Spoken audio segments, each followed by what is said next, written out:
Our first speaker is Toastmasters Nicholas Yip. Nicholas and I went through many battles in the world of instant text and messaging. In the past few days, exchanging conversations just to fill in this empty slot. But eventually, he showed mercy to my desperation as the Toastmaster of the evening. And now here is ready to give his long-awaited speech.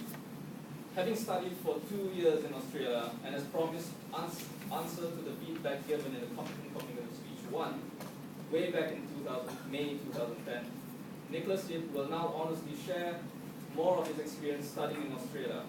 May I welcome you, Nicholas Yip, with a speech titled My Australian Experience, Nicholas Yip.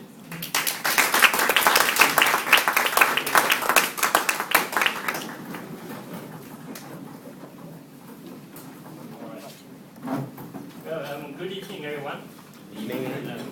I'm here to share with you as I've studied in Australia for 2 years, and the speech title is actually kind of inaccurate. It's supposed to be my Australian studying experience because since I went there for studies, so not. Was very sorry for that. Anyway,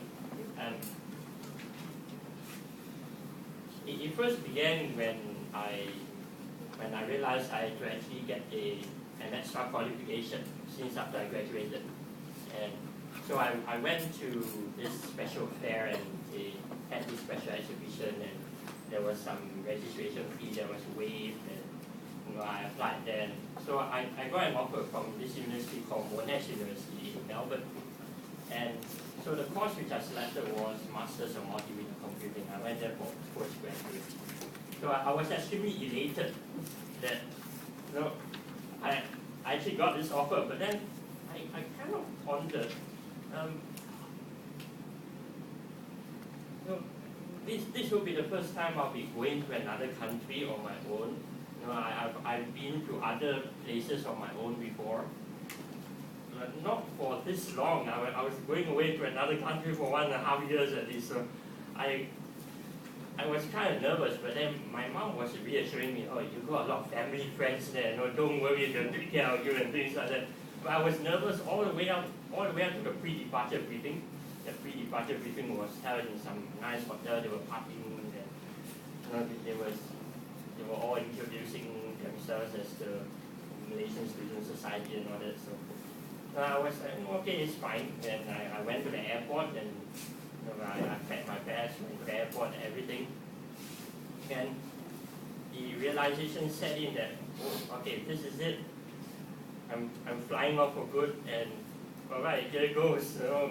Bye to our friends in Malaysia, and because there's no one there, and I'll be landing in a foreign land. All right, the flight was pretty good. I landed in Australia, and the first thing that greeted me was a strange accent. Very strange accent. And there was this guy at the immigration counter. We were supposed to fill up this departure arrival cards when we arrived in Australia and declare, right? And we'll declare all this stuff. So when I arrived at the counter, I was with my mom. She was helping me get settled into. The immigration guy said, your cardi. What cardi? What cardi? Your cardi. Oh, our card, okay. We gave our card. And he let us through in the end. So it was pretty smooth. And all right. And one thing I noticed about Australia, the air is different. The sky is very blue. The trees are really green. I went to the supermarket. The tomatoes are really red. Everything is like more colorful. I was thinking, okay, they are going to the Matrix or something. They are put on some glasses and go inside another dimension because even the letter from Monash, it smelled really good also. True. It really has some kind of, I don't know what kind of smell. It smells like some kind of baby powder or something. It's a really good smell. And all the letters and all the correspondences from Monash had a really good smell also. So I was like, okay, the air is fresher, the air is nicer to breathe also. And what else? the sun, oh my goodness, the sun was really hot also. So it's totally different. It's like going into another planet. Sorry. It was like stepping onto another world. It's a complete world and so on.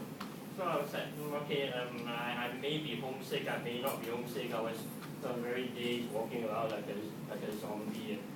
And I was like, okay, all right, this is the place I'm going to stay, and this is the university. Okay, oh, there's a barbecue there, all right, the food tastes okay, all right. But then, as I went along throughout my course of study, I'm going to try to fit 2 years in as little time as I can.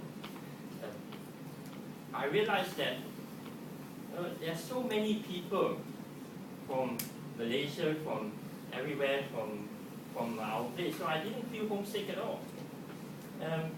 So being there wasn't that nervous at all. I wasn't that nervous at all. I could talk in my lingo, I could talk they could understand what I was saying and everything. So I was like, okay, pretty good, pretty comfortable. I also joined 5 societies, so that I would be spoiled for choice. And there was some instance when 2 or 3 societies had activities at the same time. So I was go to one society and say, hi, okay, I'm here. Hi, welcome. And then I was there and run to another society. Oh, hi, yeah, all right. I have to go back down to that society because they're having a barbecue and they invited me. Okay, so like 3 societies at the same time, and it was really great. They also had this day called Stressless Day in a university where you can actually get free beer. So every time I would go by and say, okay, free beer, all right, here you go, mate, free beer. Okay. So every time I would go back and forth getting free beer, so I'm not sure how many cans of beer I had in the day, but good thing I didn't get drunk. And it was unusual beer. So, all right. And also people there were really helpful. They got to where I need, although I did make a few ugly enemies here and there, but I'm not bothered about those.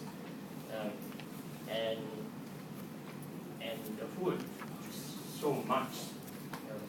Every time I had to ask them to reduce the food, and there was also Malaysian food there, so it's pretty much at home. On the university campus, there's a restaurant that's owned by a Malaysian from Ipoh.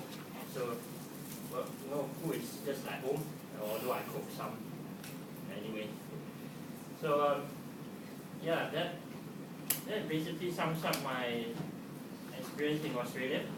Probably I will share even more in the upcoming speech because the timekeeper is showing me the red light. So, yeah, and it's over, back to you, Zach. Thank you. So I'm going to ask my evaluators, firstly, Toastmaster Ruth Ting to give her personal evaluation. Toastmaster Nicholas Yip.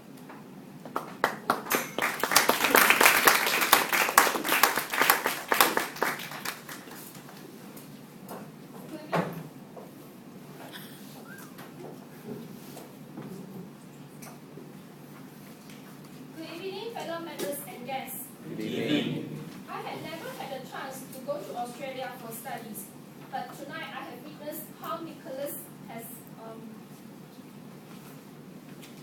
painted a picture of how it looks like to study in Australia. Through his confidence, friendliness, and sincere sharing. In my opinion, I think that the selection of topics is appropriate, whereby I witnessed how this is the way that you can meet the objective of this assignment number 5, your body speaks.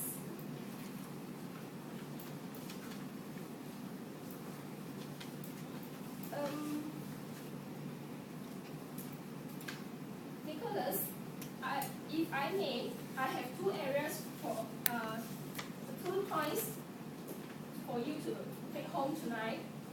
One is your visual context. I noticed that you sway left. Only your eye. You are looking at the left audience and the right audience. There are many handsome guys and ladies behind. At the center part, you didn't look at us. You're so pretty, you're so handsome, right?